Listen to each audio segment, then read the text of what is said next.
Good morning from anchor eco resort. আসসালামু আলাইকুম, সবাই কেমন আছেন? আশা করি সবাই ভালো আছেন।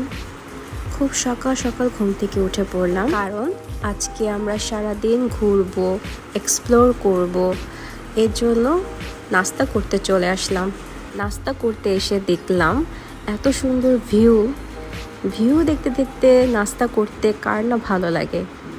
তাদের বুফে ব্রেকফাস্ট ছিল, খুবই মজা ছিল খাবারগুলো। ব্রেকফাস্ট করছি আর ভিউ দেখছি, কি সুন্দর, তাই না? এরপর নাস্তা শেষ করে রুমে চলে গেলাম রেডি হয়ে বের হতে হবে খুব তাড়াতাড়ি, সারাদিন এক্সপ্লোর করব সেই জন্য। এরপর আমরা বের হয়ে পড়লাম। বের হয়ে দেখি রাস্তার অবস্থা খুবই খারাপ ছিল, আশেপাশে সব জায়গা ভাঙাচোরা ছিল। কারণ রাস্তা বড় করবে, সেই জন্য মাটি কেটে গাছ কেটে রাস্তা তৈরি করার জন্য ব্যবস্থা নিচ্ছিল। আই হোপ সো রাস্তাগুলো আরও সুন্দর হবে। দেখতেই পাচ্ছেন ভিডিওতে। আমার খুব ফেভারিট এই জায়গাগুলো, এত সুন্দর। টেকনাফ যাওয়ার রাস্তাগুলো দেখলেই চোখ জুড়িয়ে যায়। একদিকে ঝাউবন, তার পাশে সমুদ্র, বা পাশে হচ্ছে পাহাড়। অ্যান্ড এই হচ্ছে ডাবল ডেকার বাস, যে বাসে করে সারাদিন মানুষ ঘোরাফেরা করতে পারে, সেটার জন্য আলাদা পে করতে হয়। এরপর আমরা টেকনাফের দিকে রওনা দিচ্ছি। যাচ্ছি, এত সুন্দর ভিউ, দুই পাশে চোখ জুড়ে যাচ্ছে, খুবই সুন্দর।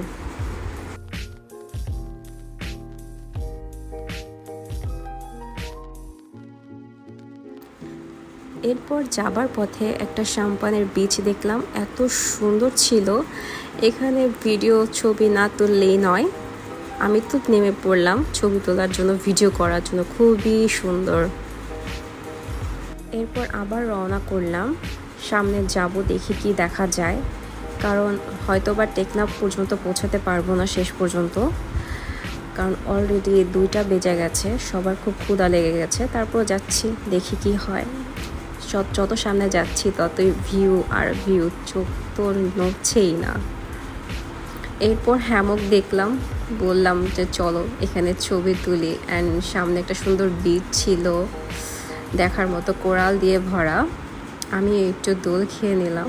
আমার ছেলে কেন যেন ভয় পায়, ও উঠছেই না। এরপর আমরা ডিসাইড করলাম আমরা পাটোয়ারি টেকের দিকে যাব, কারণ ওখানে একটা সুন্দর রেস্টুরেন্ট আছে, কোরাল স্টেশন। তো ওখানে যাব, একটু বিচে যাব, এই তো। এরপরে চলে আসলাম পাটোয়ারি টেকের বিচের সামনে, কি সুন্দর করে সাজানো। বাচ্চাকে নিয়ে একটু হাঁটাচলা করলাম। এরপর চলে গেলাম কোরাল স্টেশনের দিকে।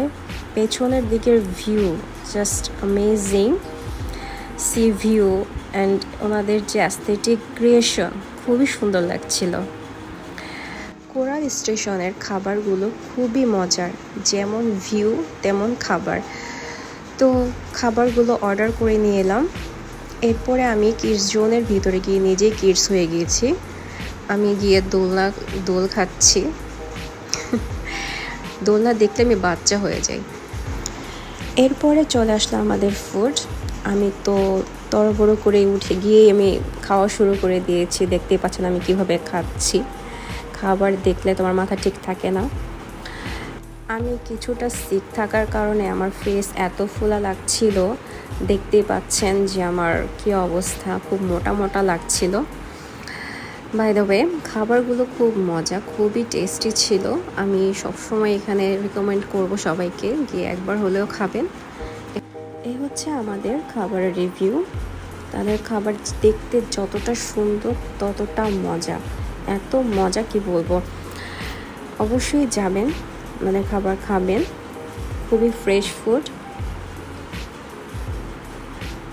আমি তো খাচ্ছি আর একটু ঢং করছি।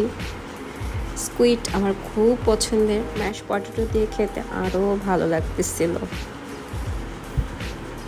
এরপর বের হয়ে গেলাম একটু এক্সপ্লোর করার জন্য।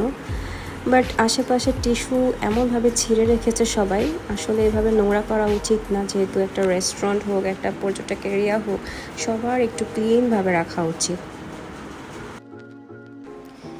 এরপর রিসোর্টে ব্যাক করার সময় হঠাৎ চোখে পড়লো যে বে ওয়াচের বে লঞ্চটা অনেক সুন্দর লাগছিল। সানসেট টাইম এত সুন্দর এখানে ভিউ হয়, না দেখে কেউ বুঝতেই পারবে না। তাই আর সহ্য হলো না, চলে গেলাম ওখানে এক্সপ্লোর করার জন্য, যে গিয়ে দেখি ওখানে একটু পানিতে পা ভিজাবো, ঘুরবো। দেন যে বলা সে কাজ, নেমে পড়লাম পা ভিজানোর জন্য। সমুদ্রের যে ঢেউ, যে শব্দ, এত অ্যামেজিং, সাথে এত সুন্দর মনোমুগ্ধকর বাতাস, তা বলার মতো না। জায়সা এসব নানুর সাথে রেস করবে পানির মধ্যে, বলছে যে আমরা ভিডিও করব, একসাথে দৌড় দিব, সেটাই করছে তারা। খুব মজা করছিল। আমিও সমুদ্রের সাথে সাক্ষাৎ করছিলাম। এত সুন্দর বাতাস আর সমুদ্রের পানি কে মিস করে।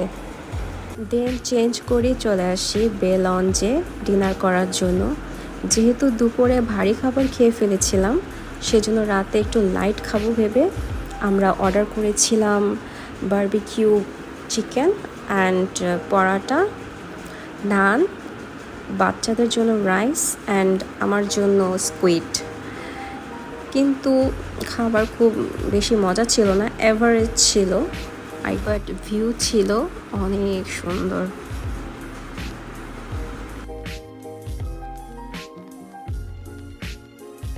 এরপরে ডিনার শেষ করে আমরা বে লঞ্চেরই হ্যামক ছিল এখানে আমরা একটু রেস্ট করি, চিল করি। আর আমার ছেলে ঘুরে ঘুরে গিয়ে সবাইকে দোল খাওয়াচ্ছিল। যাই হোক, সবাই ভালো থাকবেন এবং সুস্থ থাকবেন। দেখা হবে আবার নেক্সট কোনো ব্লগে। ততক্ষণ পর্যন্ত বাই বাই, আল্লাহ হাফিজ।